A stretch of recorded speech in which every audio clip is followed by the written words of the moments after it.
प्यारे विद्यार्थियों, कृष्ण गोपाल नंदनः में 2 पैराग्राफ बच गया है। आइए हम लोग पढ़ते हैं। अनंतरम श्री कृष्ण गोपालै सह वनम गत्वा गाह चारयति।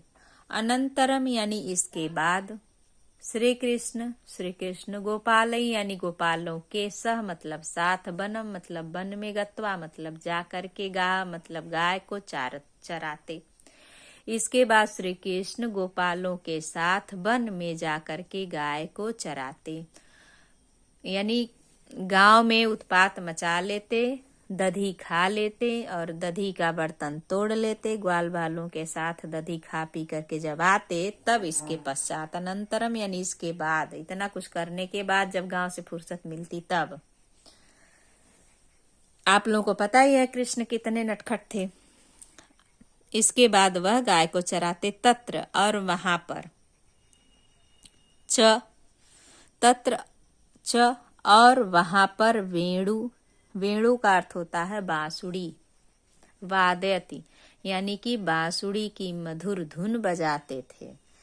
और वहां पर गाय जब चराने जाते थे तो वहां पर बंसी को, बांसुरी को बजाते थे। अनेन सर्वा गावः, अनेन यानी अनेक सभी गाय, गोपालश्च और सभी ग्वाल बाल सभी गोपाल, सर्वाणि सभी, कार्याणि कार्यों को, विहाय मतलब छोड़ करके, तस्य यानी उनके, वेणुवादनम यानी बंसी की आवाज को, श्रुण्वन्ति सुनते।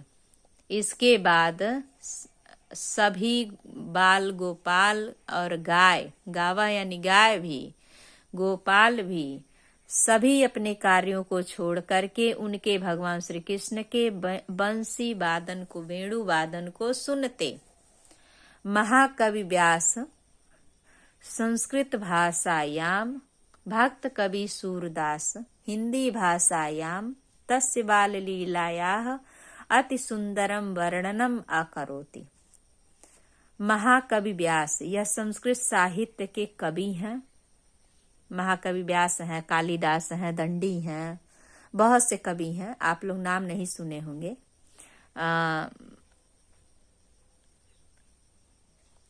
बहुत से कालिदास हैं, वेद व्यास हैं, वही व्यास हैं, वेद व्यास ही व्यास हैं। महर्षि पाणिनि है, महर्षि पाणिनि को संस्कृत का जनक कहा जाता है। तो महाकवि व्यास, वेद व्यास इनका नाम है। संस्कृत भाषायाम, संस्कृत भाषा में इनके बाल लीला का वर्णन अपनी संस्कृत भाषा में, और भक्त कवि सूरदास हिंदी भाषा में, तस्य यानी उनके, बाल लीला का अति सुंदर, अत्यंत ही सुंदर वर्णन किए हैं। यदा अयम बालः एव आसीत, यदा मतलब जब, अयम मतलब यह, बालः यानी बालक थे, जब यह बालक थे, तदा यानी तब, कंसः यानी कंस, ने तम इन्हें, हंतुम यानी मारने के लिए, क्रमशः लगातार निरंतर, बहुन बहुत से, राक्षसान राक्षसों को, प्रेषयति भेजे। जब यह बालक थे तब कंस ने बहुत से, तब कंस ने कृष्ण को मारने के लिए बहुत से राक्षस भेजे, परंतु श्री कृष्ण स्वकौशलेन, अपने कौशल से या अपनी चालाकी से, सौंदर्येण अपने शौर्येण यानी अपने शौर्य पराक्रम तेज बल, च तान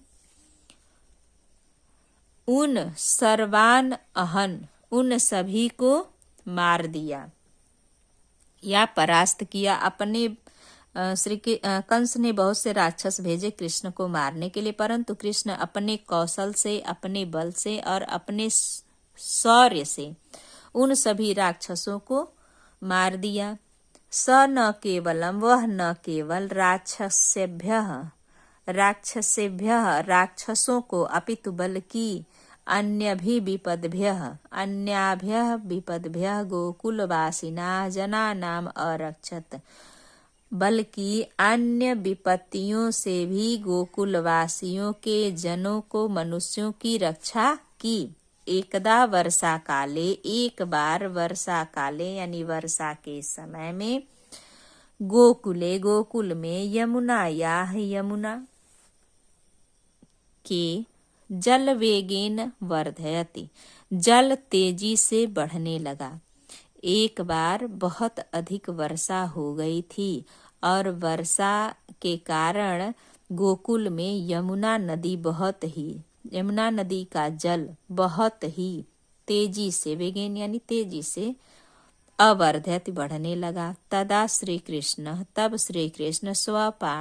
प्राणान अपने प्राणों की अविगण्य न गणना करते हुए, न गिनती कर, अपने प्राणों को न सोचते हुए, सर्वान गोकुलवासिनः सभी गोकुलवासियों की अरक्षत यानी रक्षा की।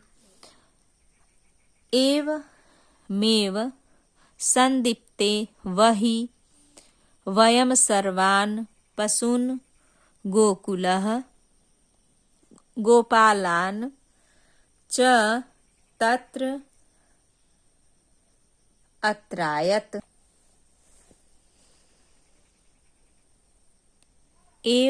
एवमेव संदीप्ते वही अग्नि सर्वान् पशून् गोपालान् च तत्र अत्रायत। यह इतनी लाइन किसी बुक में ये यहाँ से और यहाँ तक की यह लाइन नहीं है, यहाँ से दिया है, ये कट करके निकल गया है इतनी, लेकिन इसका भी अर्थ हम बता दे रहे हैं, किसी बुक में है और किसी बुक में ये इतनी लाइन कटी हुई है, नहीं है।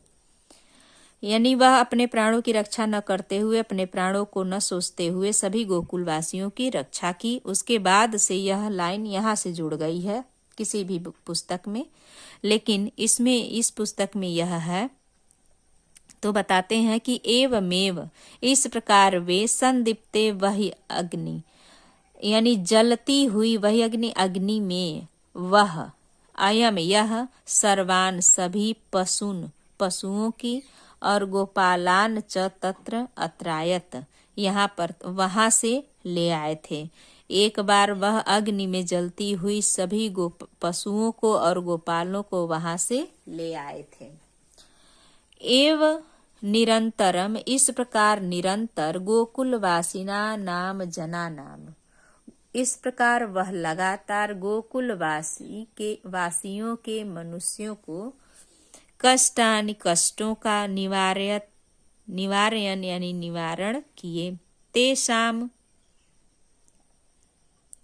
उनके हृदय यानी हृदय में, परम धारयति, उनके हृदय में वह विद्यमान हो गए या निवास करने लगे।